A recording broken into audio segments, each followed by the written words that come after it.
the game. You don't play to just play it. Come after me! I'm a man! I'm 40! Can't wait! Let's go!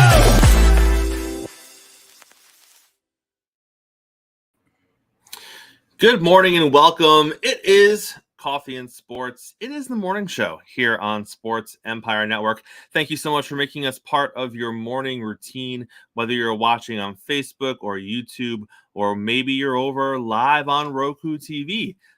Thanks to our good friends, excuse me, over at Northeast Streaming Sports. We are happy that you are with us here this morning. I am Chris, and of course, that right there next to me is Mo. Mo, how are you this morning, sir? I'm doing great, coming off a big game last night. Not a great game per se, but a big night for the big man in Philly. It was a big night for the big man in Philly. Joel Embiid drops 70 on the Spurs. Mo, you think he got the game ball last night? I would hope so. I would hope it wouldn't be one of those things where you have to get it chased down again. Right. I hope he got the game ball last night. I didn't see any nonsense after the game. Mo, I don't want NBA fans or casual NBA fans to look at it and be like, "Oh, he had a good night." You're underselling it in that moment. He had a historic night. And I know that regular season NBA basketball doesn't always get the headlines that it necessarily should at times, but I don't want fans to wake up this morning, see the headline, oh, he dropped 70 on the Spurs, and then kind of look at that like, yeah, just a good game.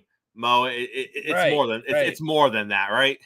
It is. And here's the thing: when you put up that big a number, how he did it is what was so impressive. Like, most of his field goals made were jump shots. Mm-hmm. Like, that's the insanity of it. Yes, he got to the free throw a lot of times, but he made tons of shots from the perimeter, and that's the impressive thing about his skill. He has the shooting ability of a two guard, and he's a 7 foot, I want to say 285-pound man.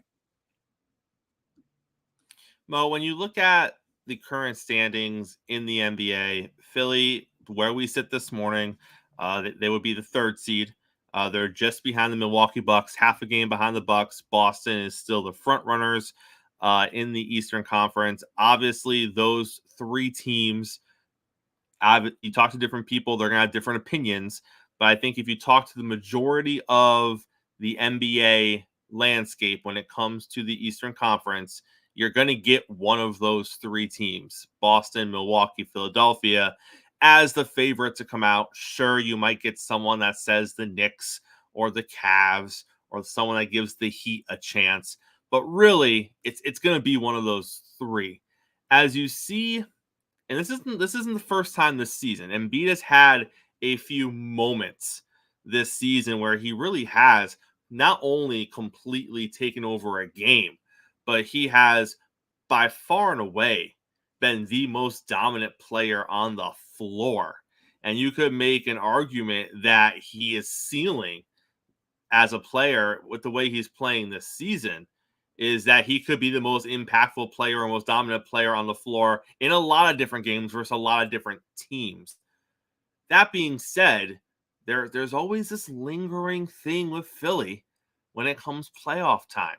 Yeah, there it is. And do you almost feel like we're kind of getting ourselves into that narrative once again? Because I feel like as the season progresses and we're gearing up for the playoffs, you're going to have Philly fans kind of play the 24 highlight reel, and it's going to be things like last night where literally Embiid completely took over a game, had a historically dominant night, and you're going to have 5 or 6 of those kind of things on the highlight reel. But Mo, at the end of the day, we know what he can be in instances like that. But unless he does it in the playoffs, do we care as much? I don't because I've seen, you've read this book, and I hope in some ways you can actually change the ending, because he's a great player. And last year's MVP, he's by far the runaway front runner to me for this year's MVP. He's actually better this year than last year. He's more deserving this year than last year. But if you win the MVP and they get knocked out in the second round, or let's say they make it to the conference finals and get knocked out, that will still fall short of the ultimate goal. And because I'm a huge fan of Joel Embiid, what I will say is, what I don't want is, I don't want his story to start mirroring James Harden's story. Because James Harden is a terrific individual talent in his prime, put up huge numbers, was an MVP year after year, MVP candidate, but in the playoffs, just never could get it done. So far, Embiid's resume, it's on that path. And look, I judge the great, like, we all watch. If you're a fan of basketball, anybody out there, you enjoy the league, you enjoy NBA play in general. But when you start talking about how great he is and where he should be in the pantheon of great players, I can admire your regular season work, but ultimately I'm going to judge you on what you do in the postseason, and that applies to Joel Embiid as well. Speaking of the postseason, Mo, I want you to think about this for a second. Prior to Patrick Mahomes becoming a Kansas City Chief, which, by the way, for those of you outside of Buffalo, because I'm sure Buffalo is fully aware of this, but let's not forget the irony of Patrick Mahomes becoming a Kansas City Chief. That pick came from the Buffalo Bills. The Buffalo Bills traded the 10th round pick in that draft to the Kansas City Chiefs, Mo, allowing them to basically draft the man that they cannot beat and that has been standing in their way for the better part of 4 seasons now. That is the curse of the Bills. Wow, that's crazy. Now, the Bills made out great in that draft. They got 3 Pro Bowlers as a result of that trade. So it wasn't by any means a bad trade, but it was an ironic trade. But Mo, listen to this. Prior to Patrick Mahomes becoming a Kansas City Chief, the Chiefs had never hosted an AFC title game. Since he's arrived, they've only played in AFC title games, and they've hosted 5 of them. What can you say? He is. If that's not the definition of impact, I don't know what is. And it's such an impressive run, because he comes out as a rookie and he doesn't play that much, obviously. But as soon as they insert him into the lineup, everything changes. Everything changes. And usually when a quarterback initially gets their first opportunity to start, sometimes they come out like gangbusters, then the league adjusts to them and they slow them down. No one's ever adjusted to him. He's very unique. He can be a stand in the pocket passer. He doesn't look it, but he's got insane arm strength. And I think he's got underrated athleticism. So to me, he's the total package, and he's an underrated competitor. I look at Patrick Mahomes and I keep saying, like, I don't even think he's reached his ceiling yet. I think that he's great now, but I don't think he's reached his ceiling yet. So when I hear people say something that was said, I think it was said yesterday, has he jumped into the conversation? Actually, they had it where he had leaped over Dan Marino, Joe Montana, and what they were saying is, had he leaped into the conversation with him or Brady? And look, I think when it's all said and done, he may very well be the guy, or the guy next to the guy. I don't have him there yet. I think it's a little premature, but I can certainly understand why people feel that way about him. I'm watching him, and like I said, everything was set up for him to be sitting at home this Sunday. And the man is playing in the AFC Championship once again, where basically that's where he lives.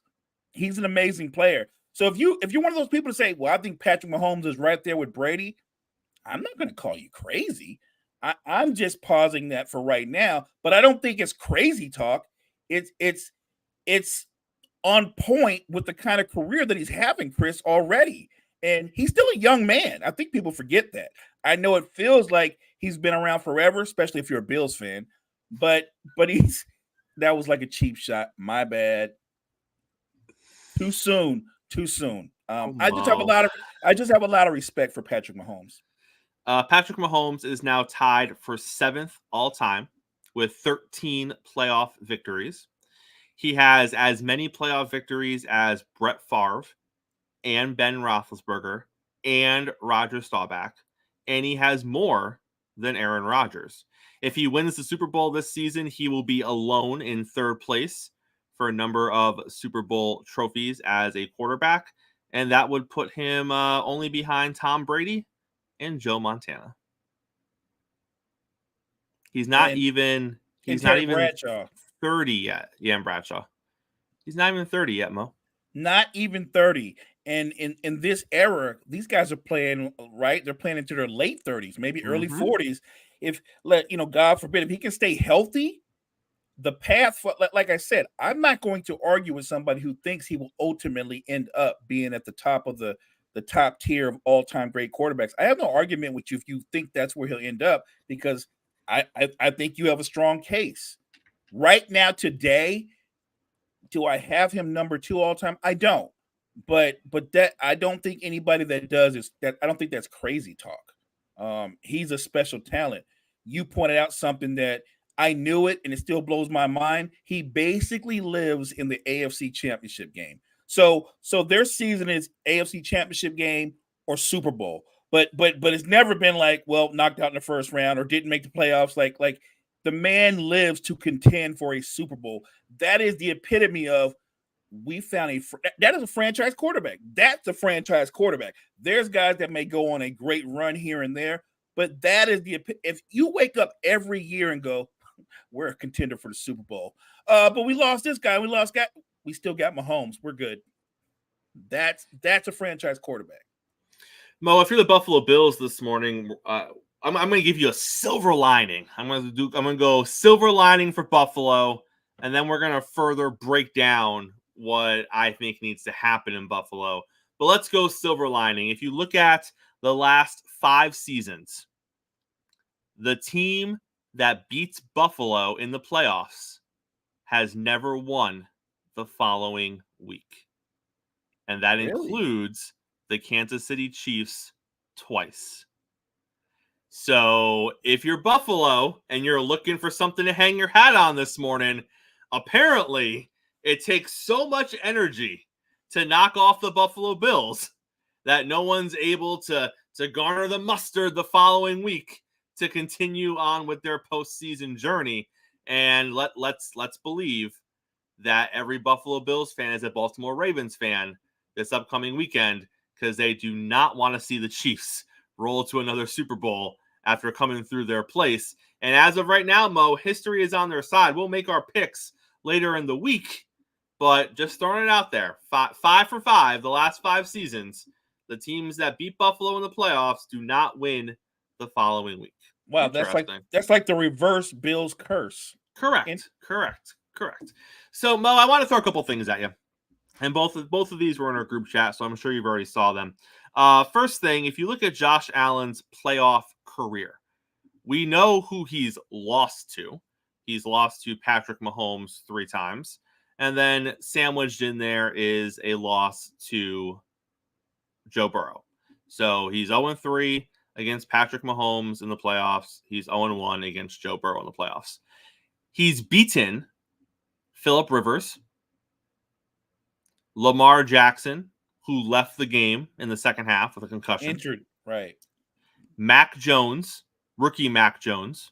That was the big one, 48 some nonsense. It was a blowout. Skylar Thompson and Mason Rudolph.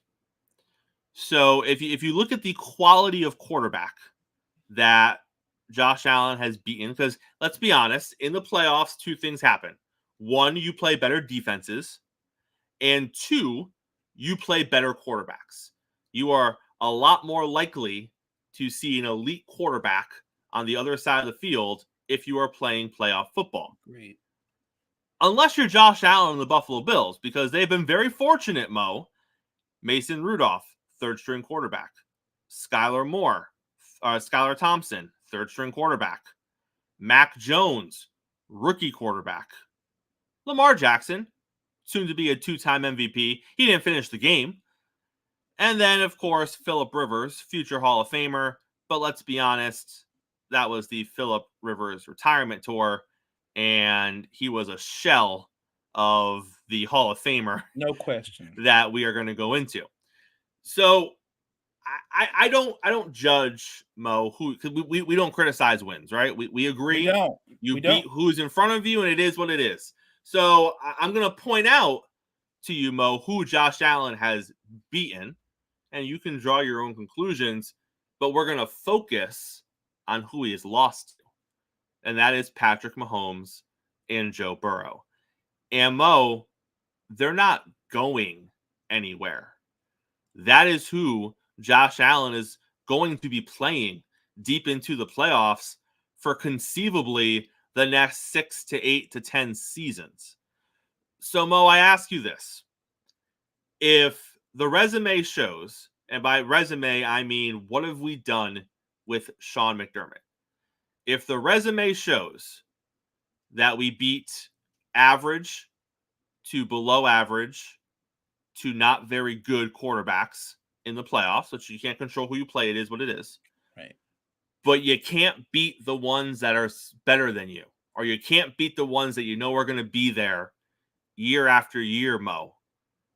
What are we going to change? Because let's compare the Buffalo Bills for a second to the Dallas Cowboys, because aren't they the same team? Aren't they essentially in the exact same situation? You have a quarterback that at times can put up great numbers. I would say Josh Allen is definitely more athletically gifted than Dak Prescott. No question. But at times this season, they were both considered MVP frontrunners based on the numbers that they were producing. Both teams have good defenses. One has an offensive head coach, one has a defensive-minded head coach. But both teams for the past 4 or 5 seasons have really, and Dallas maybe 3. Buffalo's probably 4 or 5. But both teams have been in their proverbial Super Bowl window. Question. And both have continued to fail season after season in the playoffs. Now, the playoff journey is a little bit different. I think the Dallas Cowboys have had bigger letdowns in the playoffs than the Buffalo Bills have. But at the end of the day, both of these teams have rosters that are built for the Super Bowl, and neither has actually gotten there. So, Mo, if I'm just looking at Buffalo, let's say McDermott's not fired. They keep Sean McDermott. I don't know what they're going to do with offensive coordinator. Bring back Judge, bring in someone else. I don't know. It's irrelevant to me. What changes next season? If they bring back McDermott, I don't know what changes, because he is the leader. He is the head. That the vibe of the team, it starts with him and Josh Allen, right? And if you're going to, and we've seen the last 3, 4 seasons, I really think that Sean McDermott, and like I said, I know Mike McCarthy has a Super Bowl win, but I think they're very similar in the way they deal with situational football. And I do think they're good football coaches, but there's good coaches and then there's great coaches, and neither one of them is a great football coach. I think they both have ceilings, and they can take you but so far when it comes to being leaders of a locker room, leaders of a team. Look, when you're a head coach, you're the overseer, right? You oversee the OC, the DC, special teams, got the whole 9, but you're also the leader, the pulse of the team. And I just think that if Buffalo comes back and they go, we're going to run it back again, I think you're going to run it back again, and you're going to have the same results again. And I would argue that right now, Josh Allen is in his prime. If you run it back with the same coach, I feel like you're wasting Josh Allen's prime. I think he needs another voice in his head. And I'm with you. Look, I know Josh Allen's already had multiple offensive coordinators, so that could be hard, always adjusting. But they seem to always basically call an offense that suits his skill set. The adjustments aren't major. everybody that coaches Josh Allen, they implement a lot of RPO because they know the strength of Josh Allen's game and his skill set. So I'm not worried about the AOC. What I'm worried about is the leader of the team, the head coach. And I have nothing against Sean McDermott. I just think there's a need for change. And their owner, he's not Jerry Jones like. He's not going to talk himself into keeping him. He might already have made his mind up that there's nothing wrong with Sean. He's our leader. He's our guy.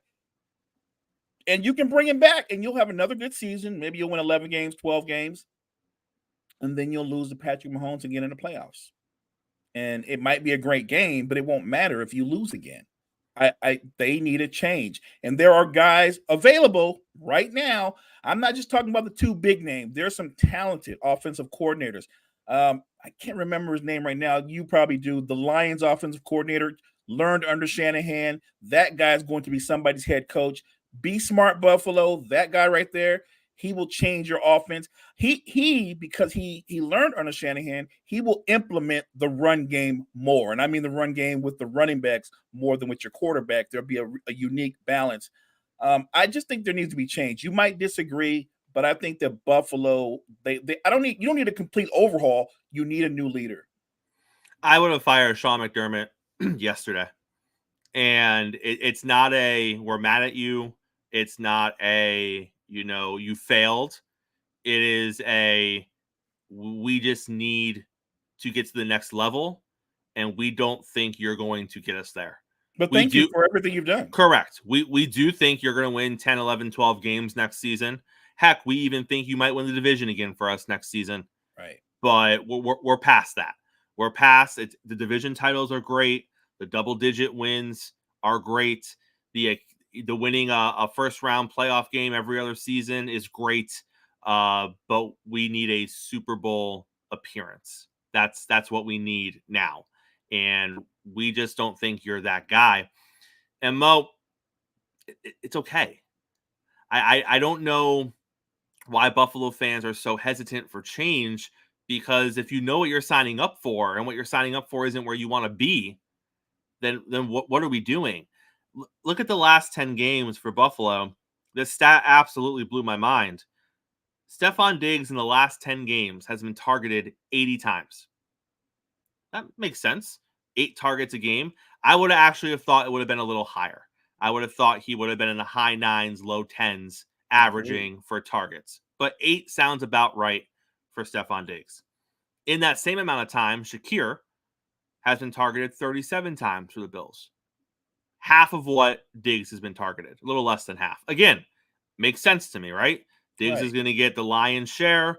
And then if Shakir is going to be your second best option, which he definitely over the second half of the season emerged as a bigger weapon than Gabe Davis, which I think is concerning for Buffalo because Davis was supposed to be your number 2.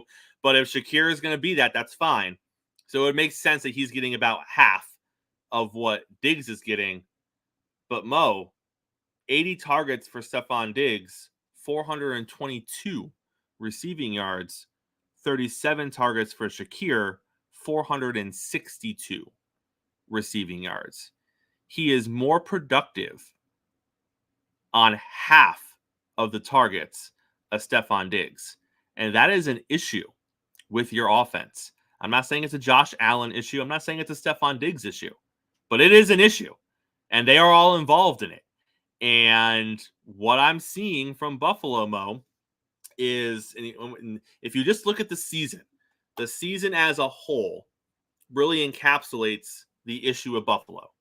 You come out early in the season, we're going to run the football with our running backs. We're going to have a running game.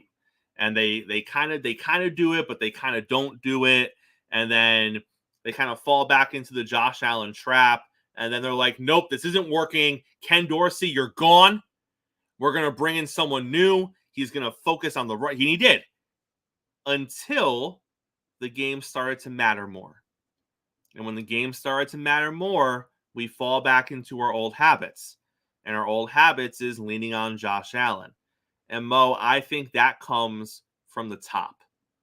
Because the one consistent thing in Buffalo, and we've seen it with different offensive coordinators, we've seen it at different times through the seasons, it seems like we always end back up in the same place.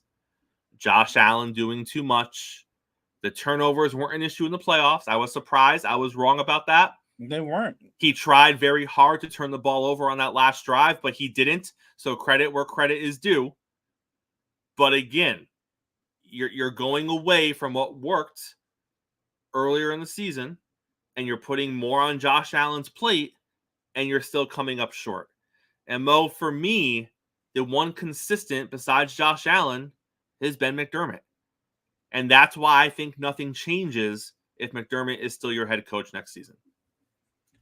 And I think that's the biggest bugaboo. And I get it, right? It's not easy to find. It's not a head coach that you feel comfortable with, that you feel like, well, this guy's definitely a leader of men, and we're firing a guy who you can book for 11 or more wins, right?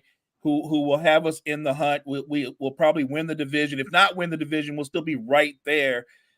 Those kind of coaches usually don't get fired, but I think that when your team ultimate goal is to get and win a Super Bowl, and you're constantly winning 11, 12 games, and you're coming up short, even when everything seems to be in your favor, I think it's situational football. And while you might have an offensive coordinator or a defensive coordinator, I'm with you. I think some of those calls, some of those decisions, they're coming from the head guy. That fake punt, that was him. Mm-hmm. That was him. And the crazy thing about it was, how you can't make that work when the other team only has 10 men on the field? Like, how do you not make that work? How you did not account for everybody, but they found a way. It's scary to make change when you've had a degree of success. I understand that. But you can want to be great, or you can just want to be good. I've heard the argument about Mike Tomlin, who I think we both agree is a terrific coach, but the goal isn't to build up a lot of seasons where you go another winning season and pause right there. That's good enough, because I'm sure Mike Tomlin doesn't go, planning on going 9-8. You know what I'm saying? That isn't the goal. And so if he can take heat, now granted, he's taking heat, but he's also a Super Bowl. And I think that's the difference, right, Mo? When you win the big one, the leash is a lot longer because 100%. You've been there and you've done it. Right. When you look at McDermott, he hasn't even been there. So why do we think he can? And I get it. It's not the coach. It's so much more than that. But at the end of the day, I mean, the proof is in what we've seen. We've seen Buffalo go to the playoffs 5 years in a row. We've seen them make an AFC championship game. But the end result is always the end result. They can't beat the better quarterbacks in the AFC. And they're fine when they're playing everybody else. But once they run into Burrow or Mahomes, that's the end of it. And like I said earlier, Burrow and Mahomes aren't going away. And it's very unlikely, Mo, you are going to find a path to the Super Bowl without going through at least one of them. Or Jackson. Right. So if you can't beat them, something has to change. And I get it. It's scary, Mo, but sometimes you have to embrace the change and you need to move on. Yeah, I'm with you 100%. I'm like, this Buffalo Bills team, it's because of that history, really is why when you and I were having the conversation, we were making our picks, and I was like, so look at Kansas City. The game is in Buffalo. The Bills are on a roll coming down the stretch. I mean, they just beat the Steelers, and I'm picking the Chiefs. It was that simple. Everything said Buffalo, and because everything said Buffalo, I picked the Chiefs. All right, Mel, let's welcome JG onto the show this morning. JG, how are you, sir? Doing good. How you guys doing this morning? Morning, JG. JG, who the heck is Uriel Rodriguez? He is a right-handed pitcher that the Blue Jays just signed for $32 million. Apparently, he is out of Cuba. I have never heard of this gentleman before.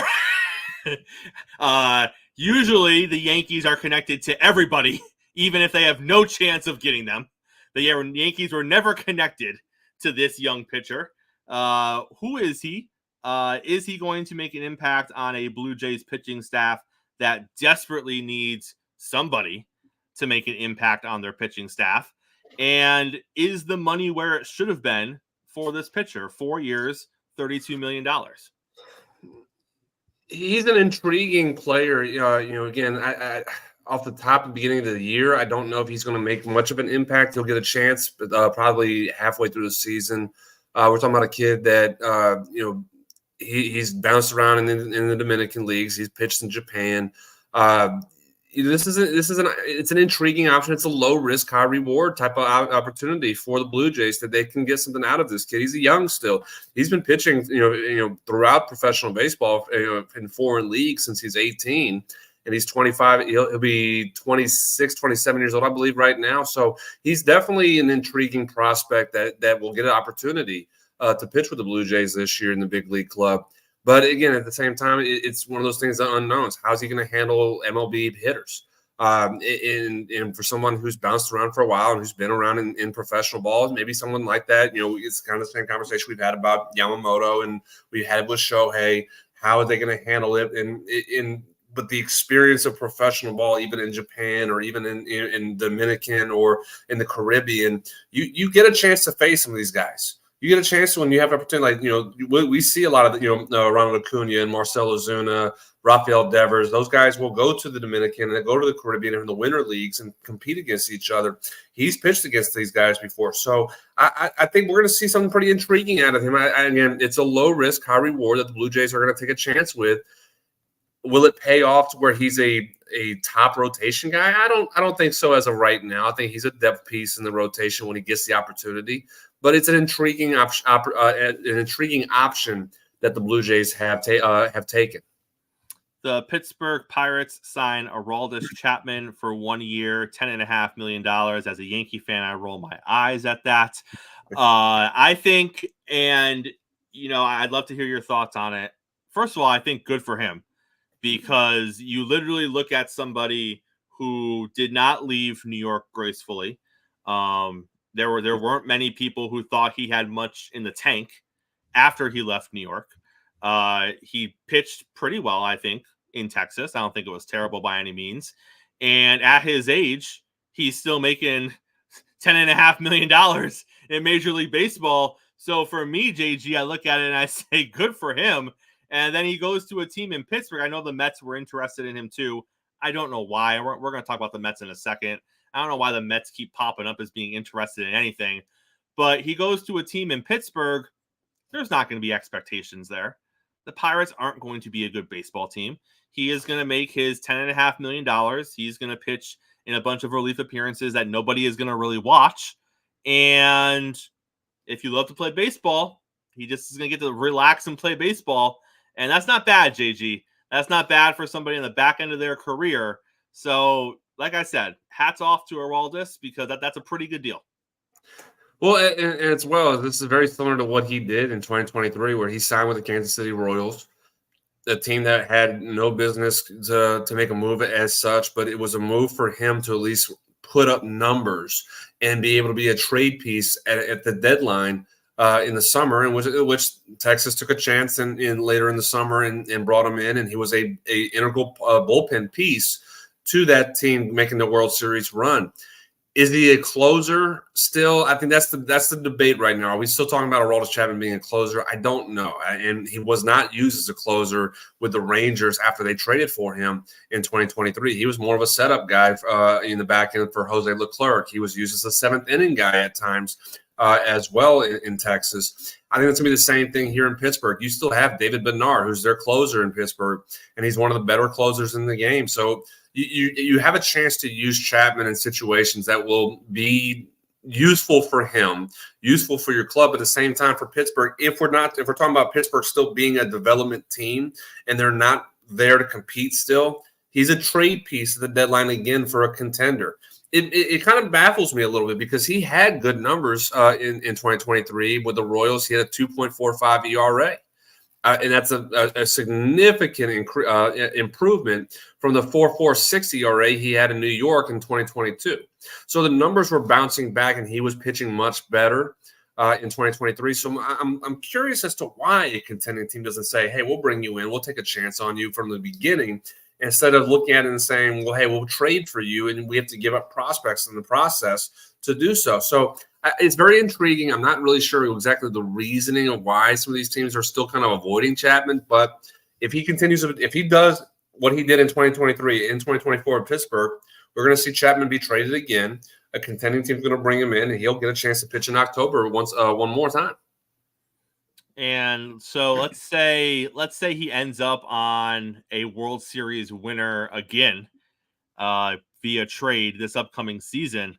That would be his third World Series title with 3 potentially different teams, as long as it's not Chicago or that's pretty cool. It's pretty cool, JG. Absolutely. I mean, he's a winner. That's why a lot of teams they still bring him in. They still, he's 35 years old. The velocity is still there, but it's not 103, 104 like we saw when he was in Cincinnati or in Chicago, New York. But he's still able to hit 99. He's still able to hit 100 a handful of times. The numbers, the numbers he's putting up is still pretty. I won't go elite. I won't go to that point yet, but it's still above average. It's still really good numbers, and that's why teams take chances on him at the deadline. Where the Rangers were one of that team that took a chance and said, "We're going to improve our bullpen, and we'll use you in situations that we can find success for you."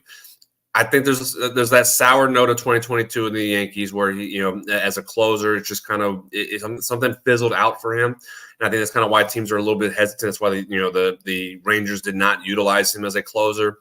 They used him in that seventh inning, seventh inning role mostly is what Bochy used him as, and it takes the pressure off. You don't have as much that closer mentality that you have to have at that point. So it really, at this point, you could probably say it rejuvenated his career right now. And I think he'll be utilized as such in Pittsburgh. He'll be a seventh inning, maybe a setup guy in the eighth, and kind of help out Bednar in the back end. And if he continues to put up 2.3, 2.4 ERA, we'll see. Yeah, we'll absolutely see Chapman be traded to a contender and potentially win a third World Series ring. So the Mets were apparently in on Chapman. They wanted him. The Mets are apparently in on Hector Neris. By the way, he wants 3 years, $50 million. Is he worth $3 and $50? To my opinion, no. But that's what the market, again, for these high-end bullpen guys, the market is saying that it's gone up. It's increased.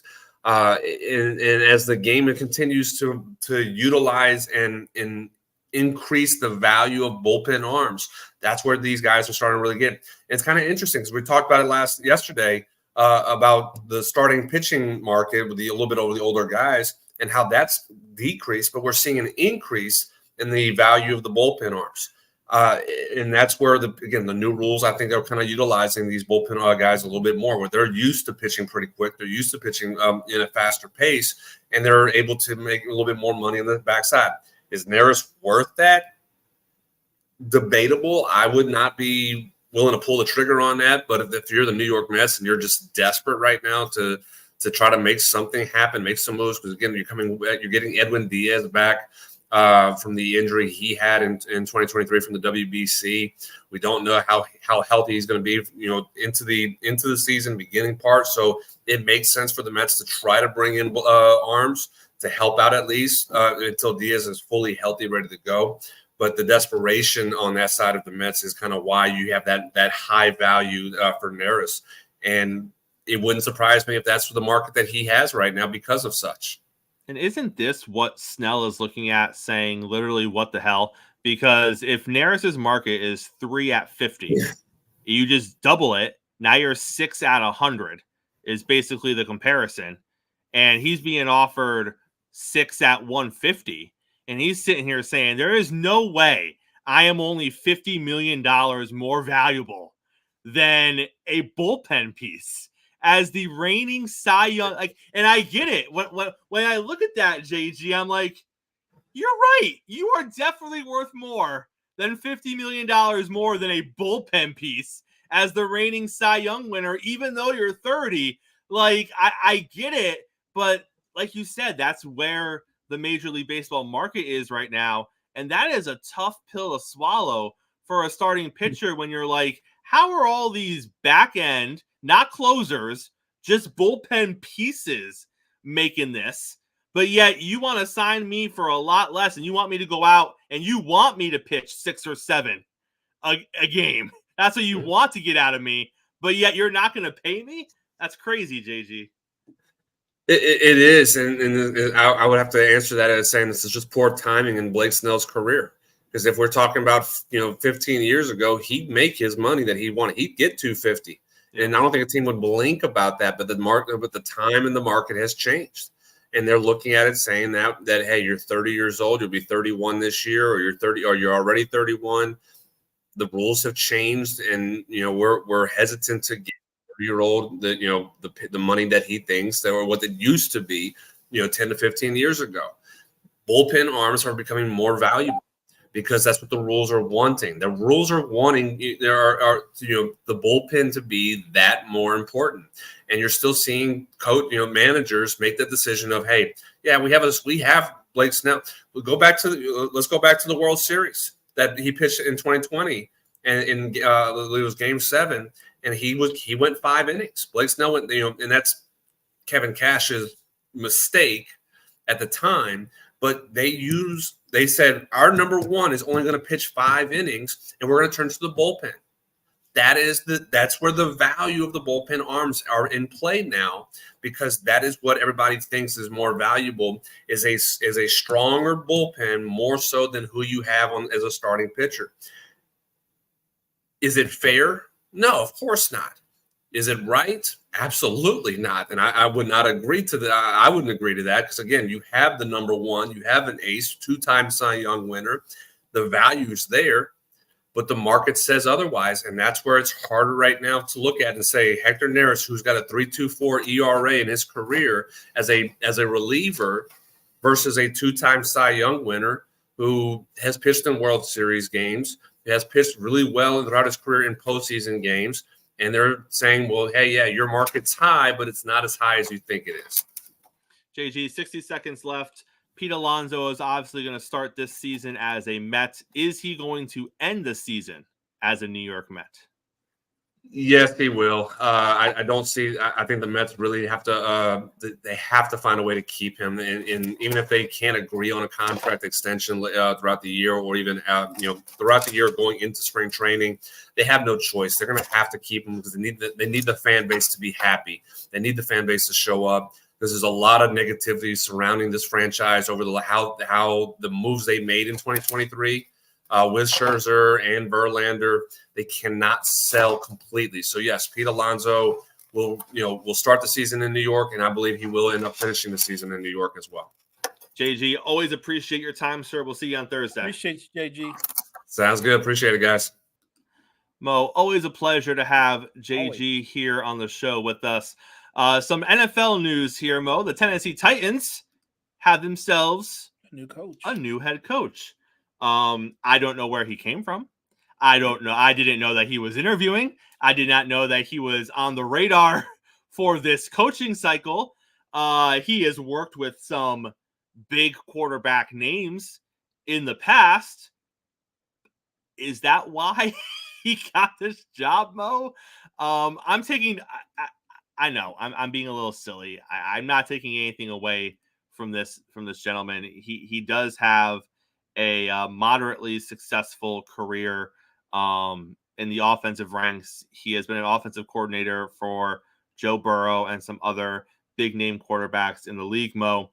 But to be fair, when we're forecasting coaching openings 3 or 4 weeks ago, and we're forecasting potential people who are going to fill these openings, his name was never mentioned.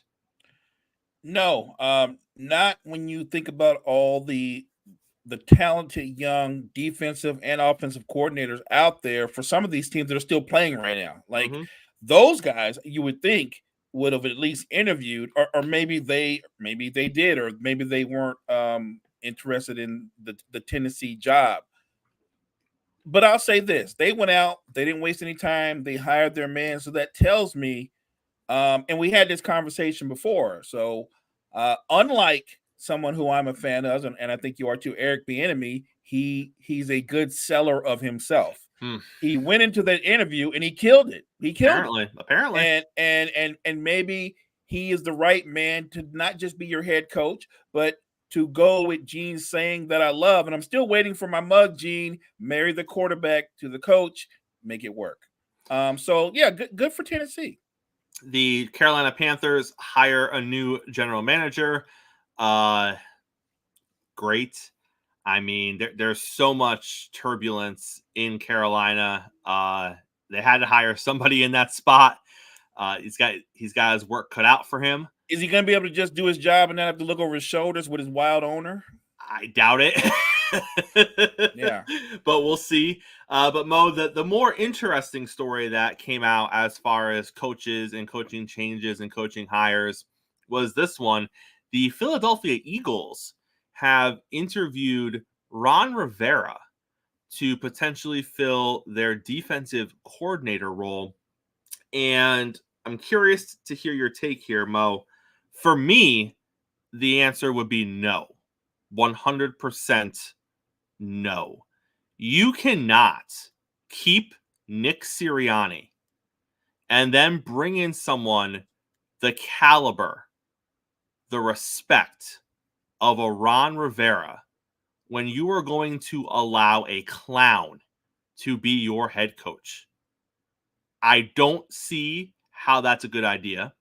I don't see how that is going to work because literally, like, we've all had that moment where we're young adults and we're trying to do something on our own, and then dad or granddad is a part of it, and you feel like you can't be yourself and you can't achieve your own greatness because dad or granddad is there with you and they're taking some shine off of you. And you know you're in charge, Mo, but yet people are asking granddad questions and you're thinking to yourself, come on now, ask me the questions. Don't ask granddad. I'm running the show here. I feel like that's what it would be in Philly. After week 6 of the season, I feel like you're going to have people going to Ron for stuff. And they're getting advice from Ron. And Ron's mentoring people and imparting his wisdom on people. Because I'm sorry, Ron Rivera is a better head coach than Nick Sirianni is.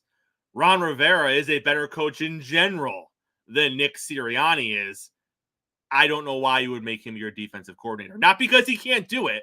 No, yeah. Look, and he's a decorated defensive coordinator. The scary part is, though, I don't know how the dynamics work because I like what you said. Rivera, his resume and what he's accomplished and how he's revered throughout the league, I feel like Sirianni would be the head coach. But like you said, I think that guys would come to Rivera. The defensive players will galvanize around Rivera. Rivera will become the most popular guy in the locker room. And if you're Sirianni, coming off the season that you had this year, a guy like Ron Rivera, that sounds good at first when you're like, man, we're getting Ron Rivera. But at the same time, you got to be thinking like, and I'm not saying this, but you kind of feel like, am I looking over my shoulder a little bit? Like, right. I'm just saying, like, why? Like, you could bring of all the guys, why that guy? Because that's not like you're hiring him to be a defensive coordinator, but that's like hiring another head coach. Okay, because a guy like Ron Rivera doesn't know how to not make his presence felt in a room. When he comes into the room, you're aware of it. He has a presence. If you're Sirianni, I don't know how those dynamics work. I guess an Eagles fan could say, well, if they hire Ron Rivera, maybe he can kind of make Sirianni dial it back a little bit. But again, that would go to the point you made. Granddad's in the room and I can't really be myself, right? Because this guy's here and he's coming in with a completely different level of professionalism that maybe I don't bring. Maybe this is about pointing out my shortcomings. I don't know if those dynamics work. And if I'm Sirianni, I'd be very uncomfortable with Ron Rivera. Even though I'm not saying it's a bad hire for what you're hiring him for. That's a great hire. It's a great hire. But the dynamics might not be that great overall. And if I'm Nick Sirianni, you know, and I can just, and I don't know what kind of guy Nick is, but I can just see it being a situation of like, all right, Ron, you're going to go in there, you're going to talk for 2 minutes, you're going to address the team for 2 minutes, and then it's me, and you're going to move off. Like, I see it being that situation because he's not going to want guys gravitating towards Rivera. Sure. And he's not going to want to feel like Rivera is commanding more attention than he is, or Rivera is getting more respect. Because let's not forget, we've seen Nick Sirianni arguing with defensive players on the sideline during critical moments of a game. We've seen him doing it with offensive players on the sideline during critical moments of a game. And there's so many egos, Mo, in the NFL, right?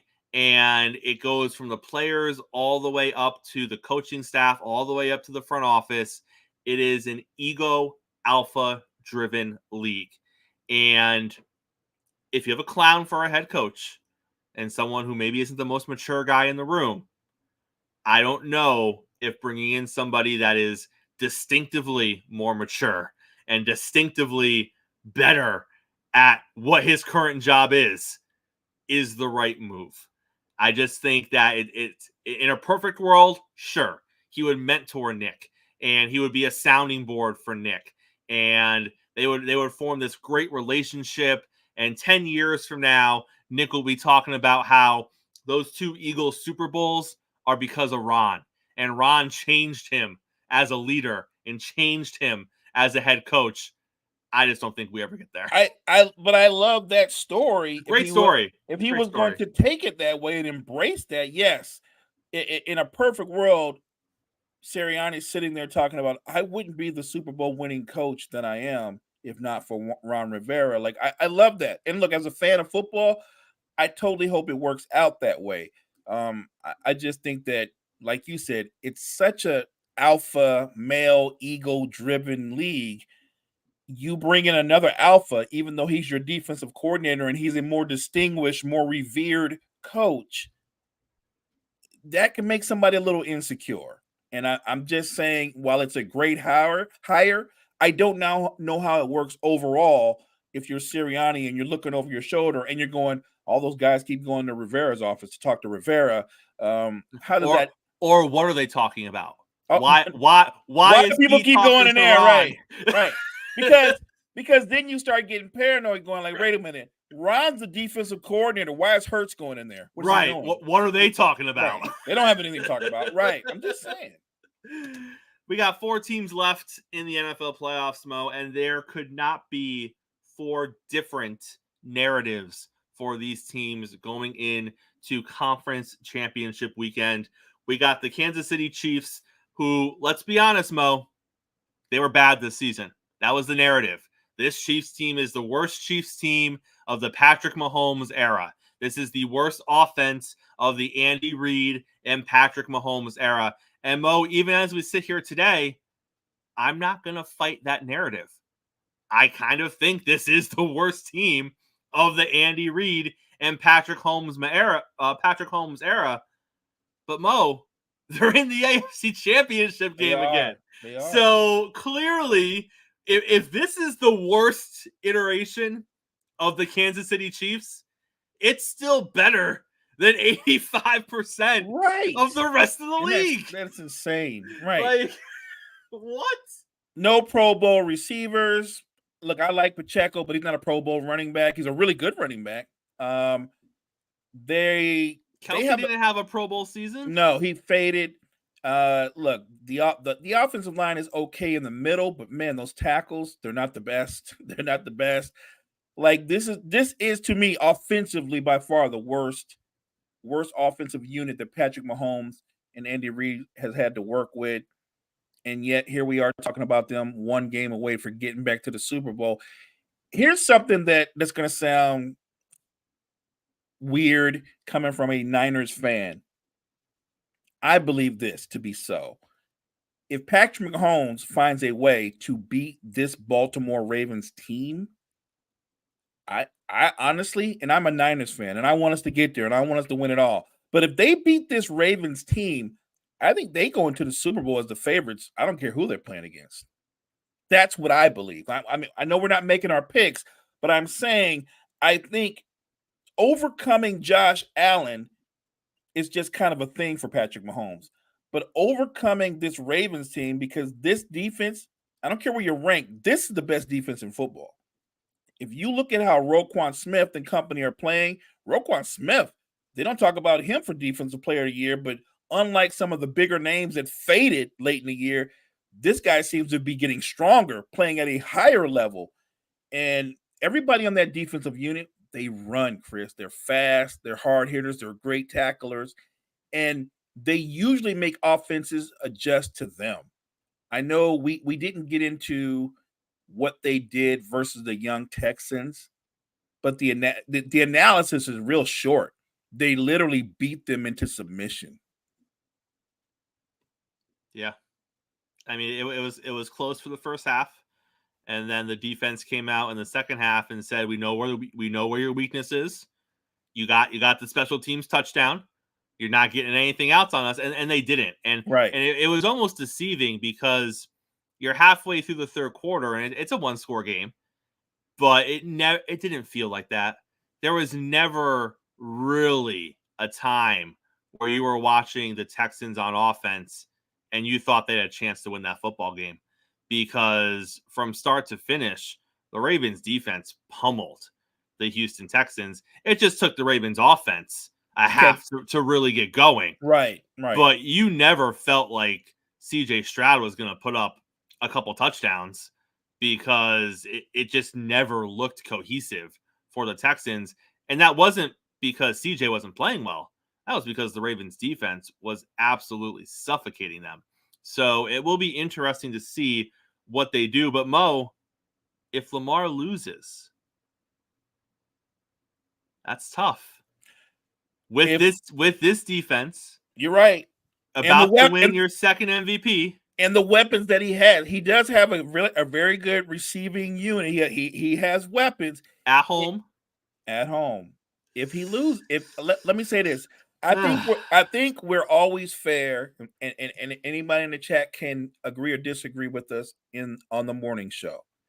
If Lamar loses, as great as he's been this year, if he loses, look, if we're gonna kill Josh Allen, we got to be consistent.